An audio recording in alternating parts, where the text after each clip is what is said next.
Gimana jadinya jika seorang murid jatuh hati dengan gurunya sendiri, bahkan mereka melakukan sesuatu yang di luar batas, hingga apa yang mereka lakukan menjadi sebuah kesalahan terbesar yang mereka perbuat? Ya, film dengan judul Verbotenes Verlangen yang dirilis pada tahun 2000 yang lalu akan menceritakan kisah mereka. Katrina memiliki kehidupan yang bagus dan baik, punya seorang suami yang sayang padanya, dan 2 orang anak yang mencintai dirinya. Katrina adalah seorang guru di sebuah sekolah. Dirinya menjadi salah satu guru terfavorit karena gaya belajarnya yang asik, dan terkadang dia juga mengajak para siswanya untuk belajar di alam terbuka. Dia memiliki murid-murid yang energik, salah satunya adalah Ben, seorang pemuda yang tertarik dalam dunia fotografi dan suatu hari nanti dia ingin menjadi fotografi profesional. Katrina memang memiliki kehidupan yang bagus, tapi kebanyakan dari mereka ini jarang mendapatkan nafkah batin yang seharusnya mereka terima dari sang suami. Ya, tentu saja alasannya karena sibuk mengurusi pekerjaan. Katrina harus bersabar dan mencoba mengalihkan perhatian itu. Beruntungnya, dia punya Ben. Ben bahkan mengajaknya untuk main ke rumahnya dan memperlihatkan banyak koleksi foto-foto yang ia ambil dari beberapa sudut kota. Ya, Ben memang berbakat. Tapi satu hal yang belum bisa ia kuasai adalah foto potret manusia. Dan Ben ingin mencobanya pada Katrina. Namun sayang, Katrina menolak karena dia tidak bagus jika difoto. Suatu hari, Ben datang ke rumah Katrina dan anaknya yang bernama Jul memberitahukan pada ibunya kalau ada Ben di sana. Ya, Jul dan Ben ini adalah satu sekolah, hanya saja mereka berbeda kelas. Dan kala itu, Jul bersama ayahnya ingin pergi ke suatu tempat mengajak Ben. Namun, Ben tidak mau dan lebih memilih untuk di rumah saja bersama Katrina. Ya, kalian tahu apa yang terjadi? Ya, permantapan. Di sini mereka melakukan sesuatu yang cukup serius. Padahal awalnya Katrina tidak mau, namun karena keadaan dan kebutuhan, akhirnya dia ngegas. Semenjak itu komunikasi di antara mereka makin intens. Padahal sebenarnya Jul ini naksir sama Ben, dan terkadang dia sedikit curiga kenapa Ben lebih suka berbicara dengan ibunya di sekolah dibanding dengan murid-murid lain. Suatu hari, Ben dan Katrina menghadiri sebuah drama teater. Di sana mereka ketemu sama ayahnya Ben bersama seorang wanita. Sayangnya, wanita itu bukanlah ibunya Ben.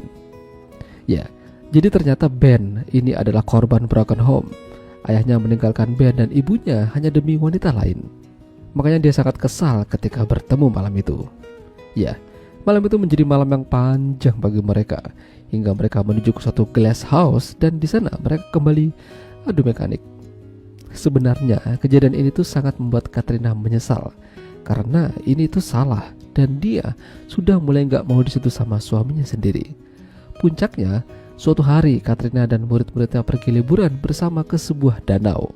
Di sini Ben kembali mendekati Katrina dan ya tahulah ya.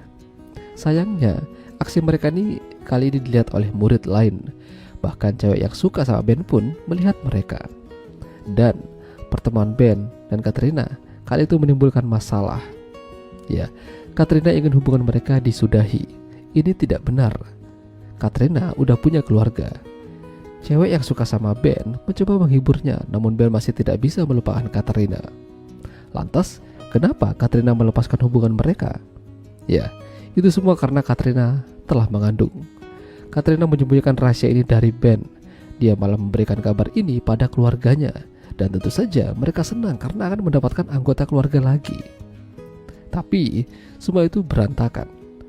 Ketika di sekolah, Ben mencoba mendekati kembali Katrina. Sayang hal tersebut disaksikan gak sengaja oleh Jul. Jul marah dan kabur dari rumah. Suaminya bingung, ada apa ini? Ya, pada akhirnya Katrina mengaku kalau dia ini ada main di belakang dengan muridnya sendiri. Meski terjadi pertengkaran, mereka tetap mencari keberadaan Jul. Beruntung mereka bisa menemukannya. Di tengah-tengah perjalanan, ban mobil mereka bocor dan membuat suaminya Katrina makin kesal. Kenapa Katrina tega melakukan ini pada keluarganya? Katrina mengaku kalau dia tuh khilaf. Katrina diminta menggugurkan bayi itu atau dia pergi dari rumah. Ya, Katrina memilih pergi dari rumah. Dia juga mengundurkan diri dari sekolah. Katrina juga sempat memberitahukan pada Ben kalau dia telah mengandung. Namun, dia tidak mau Ben menjadi ayahnya. Beberapa bulan semenjak itu mereka tidak pernah lagi ketemu. Hingga suatu hari Katrina mendatangi pameran seni band yang dihadiri banyak orang. Dia senang pada akhirnya band sukses menggapai impiannya. Tidak hanya itu, Katrina juga kembali diterima oleh suaminya. Mereka akan memulai kembali dan tentu saja menyambut anggota keluarga yang baru. Ya, itulah tadi alur cerita film Verboten Verlangen. Jika kalian suka dengan video ini, jangan lupa untuk tinggalkan like. Dan sampai jumpa lagi.